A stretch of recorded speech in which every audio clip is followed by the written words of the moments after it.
ఈ రోజు ఈ వీడియోలో అక్కడమ్మాయి ఇక్కడబ్బాయి అనే సినిమా గురించి మాట్లాడుతున్నాం. ప్రదీప్ దీపిక లీడ్స్ గా, నితిన్ అలాగే భరత్ డైరెక్షన్ లో వచ్చిన రొమాంటిక్ కామెడీ ఇది.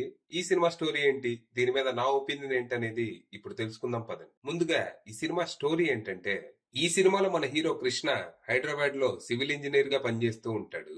కొన్ని కారణాల వల్ల తను చిన్నప్పటి నుంచి ఏ పరిస్థితుల్లో కూడా పక్క వాళ్ళకి ఏ చిన్న సహాయం కూడా చేయడు.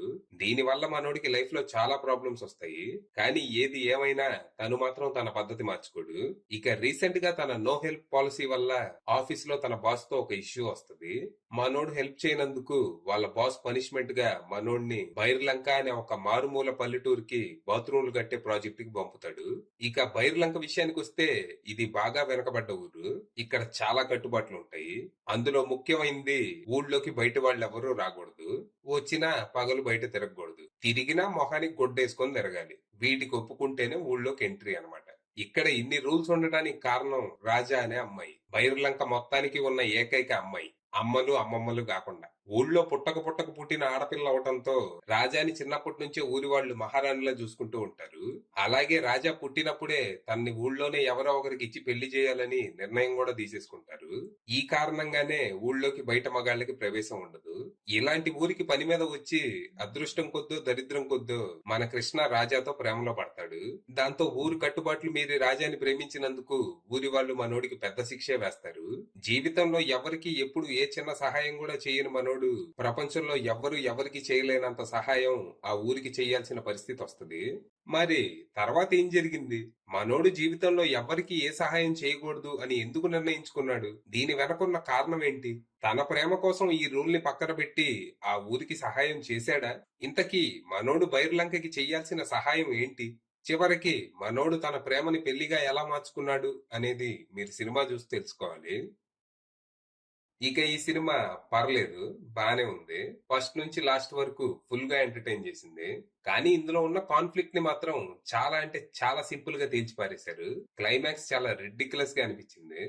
ఫస్ట్ హాఫ్ చాలా ఎంటర్టైనింగ్ ఉంటది. ముందు మనకి బైర్లంక ఊరి గురించి, అక్కడ పరిస్థితులు కట్టుబాట్ల గురించి డీటెయిల్డ్ గా చూపిస్తారు. ఆ ఊళ్ళో మొత్తం 60 మంది మగపిల్లలు ఉంటారు. ఒక్కతే ఆడపిల్ల. ఆడపిల్ల పుట్టాకే ఊరు బాగుపడిందని అక్కడి వాళ్ళంతా నమ్ముతారు. దాంతో ఊరంతా రాజాని అదృష్ట దేవతలా చూస్తూ ఉంటారు.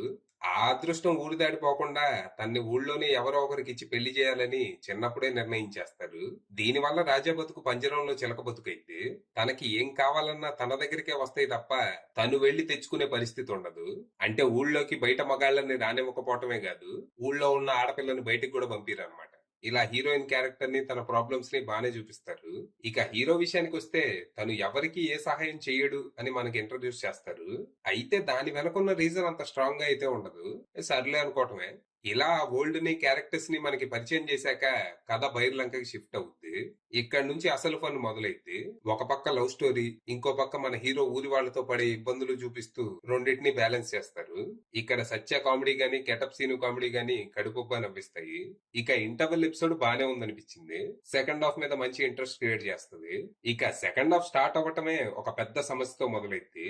మీ ప్రేమ పెళ్లిగా మారాలంటే మాకు ఒక పెద్ద సహాయం చేయాలని ఊరి వాళ్ళంతా మానోడిని డిమాండ్ చేస్తారు. అయితే ఆ హెల్ప్ అయ్యేది కాదు. చాలా పెద్ద ఇష్యూ అది. ఇంత పెద్ద ప్రాబ్లం ని మన హీరో ఎలా సాల్వ్ చేస్తాడా అని నేను సెకండ్ హాఫ్ అంతా ఎదురు చూశాను.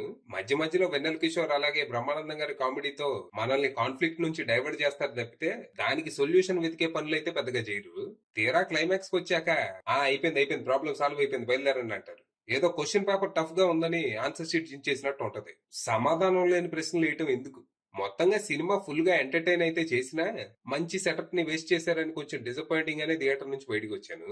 ఓవరాల్ గా decent performances, interesting setup, hilarious comedy లాంటివి ప్లస్ పాయింట్స్ కాగా, హీరో హీరోయిన్ మధ్య లవ్ ట్రాక్ మరీ అంత బలంగా లేకపోవటం, అనవసరమైన పాటలు, తొక్కలో క్లైమాక్స్ లాంటివి మైనస్లుగా మారాయి. ఫైనల్ గా చెప్పేది ఏంటంటే, పెద్దగా ఎక్స్పెక్టేషన్స్ ఏమీ పెట్టుకోకుండా సరదాగా ఓ 2:30 గంట కాసేపు నవ్వుకొని రావాలనుకుంటే ఈ సినిమా ట్రై చేయొచ్చు. ఈ సినిమాలో హీరో చెప్పే డైలాగ్ ఒకటి ఉంటది. ఒక అమ్మాయికి పీటల మీద పెళ్లాగిపోతే దాని అర్థం ఏంటో తెలుసా? ఆ అమ్మాయి జీవితం నాశనం అయిపోయినట్టే. ఇది డైలాగ్. ఇప్పుడు బైర్లంకలో ఉండే వాళ్ళు ఇలాంటి డైలాగ్ లేసారంటే దాని అర్థం ఉంటది, సరే మారుమూల పల్లెటూరు మనుషులు కదా అని. కానీ మనోడు హైదరాబాద్ లో పెరిగి కూడా ఇలాంటి డైలాగ్ లేస్తున్నాడంటే ఆలోచించాల్సిందే. అది విషయం.